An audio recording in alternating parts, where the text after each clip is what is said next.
Nimesoma kile kitabu cha Ufunuo wa Yohana. Ufunuo wa Yohana anasema, nikasikia sauti ikisema, andika, heri wafao katika Bwana, ili wapate kupumzika baada ya taabu zao. Bwana Yesu asifiwe. Bwana asifiwe.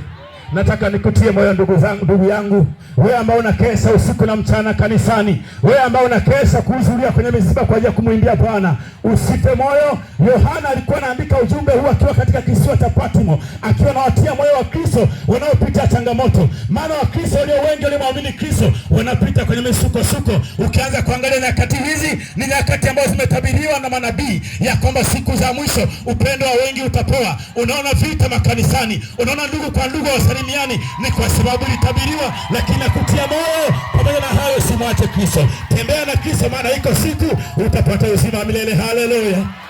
Haleluya. Barikiwe sana. Bwana Yesu asifiwe.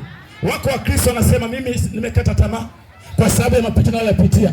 Sikiza nikutie moyo ndugu zangu, kwamba Yohana alipokuwa katika kisiwa cha Patmo, aliwaambia wa Kristo, heri wafao katika Bwana. Manake hata kama unapita katika misukosuko, usimwache Kristo aliye hai. Hata kama watakung'onga, hata kama watakusingizia, usimwache Kristo ndugu yangu. Ng'ang'ania, maana ndio uzima wako.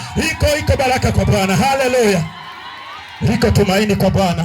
Tumaini sio fedha, tumaini sio elimu, tumaini sio cheo. Unaweza kuwa na cheo lakini ukimkosa Kristo si chochote. Jambo la msingi ni kwamba hata kama unapita katika misukosuko, na kuambia liko tumaini kwa Bwana.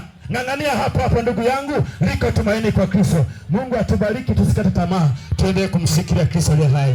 Amen.